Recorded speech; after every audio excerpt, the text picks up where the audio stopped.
England got the three-match series against New Zealand off to the perfect start with a 142-run win on Saturday, in the first women's ODI to be staged at Headingley. Half-centuries from Amy Jones and Heather Knight at both ends of the England innings took the home side to 294.5, the highest ODI total against New Zealand, after they won the toss and chose to bat first.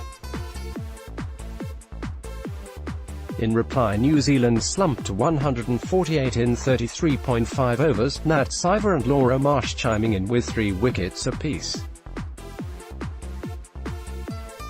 Siver, who was the player of the match for her contribution, which included 37 runs, said, "It was a pretty good performance all round.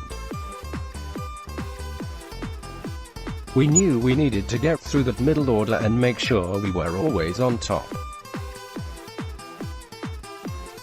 We wanted to be clinical and ruthless, and we were." For New Zealand it was the same old story, the loss of Suzie Bates and Sophie Devine in consecutive overs sparking a collapse after the pair had taken the score to 50 without loss after the first 10. Both were lucky to last as long as they did, Bates surviving a big appeal for caught behind when on 13 and Siver putting down an easy Devine catch at mid-wicket, both off the bowling of the unlucky Katie George on her ODI debut. George, though, got her name in the scorebook with a wonderful diving catch at mid-off from the bowling of Siver to send Bates back to the pavilion, only 6 balls after an equally brilliant snaffle by Sophie Eccleston in the same position to see off Devine. George also wrapped up England's clinical bowling display, trapping Holly Huddleston LBW, the last wicket to go after New Zealand lost 7 wickets for only 45 runs. England's innings had got off to a flyer as Jones and Tammy Beaumont put on 111 for the first wicket, the pair punishing some short, wayward bowling from the New Zealand pace attack. Of the two, Jones was dominant, reaching her first international half-century on home soil in 56 balls, while Beaumont, playing second fiddle at the other end, still had only 25 to her name.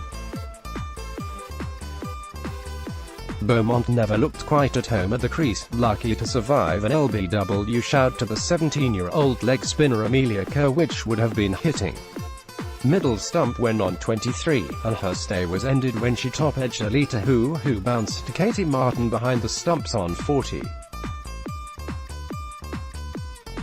Kerr, whose figures of 2 for 36 from 10 overs were the pick of a bowling attack that otherwise leaked runs, then worked her magic to get rid of Jones, who had looked comfortably on course for a big score, as she was stumped coming down the pitch. 4 overs later Sarah Taylor departed, bamboozled by Kerr's googly for the second time in 6 days, leaving England on 148 for 3. Kerr followed up by bowling the only maiden of the England innings. New Zealand failed to sustain the pressure, allowing Siver and Katherine Brunt to score at a runnable as both shared half-century stands, with the captain Knight 76 runs coming from the last 10 overs. Ultimately it was Brunt's innings which received the heartiest cheers from the 2,100-strong crowd as the Barnsley bowler turned all-rounder slogged her way to an unbeaten 30. It was about building partnerships and making sure that we were there for a period of time, and still remaining positive with our intent to score, Siver said. The wicket got a bit slow in the middle overs, so we needed to maneuver the ball and test the field a little bit. It's something we work on in the nets, so why not play it in the game? The series continues at Derby on Tuesday.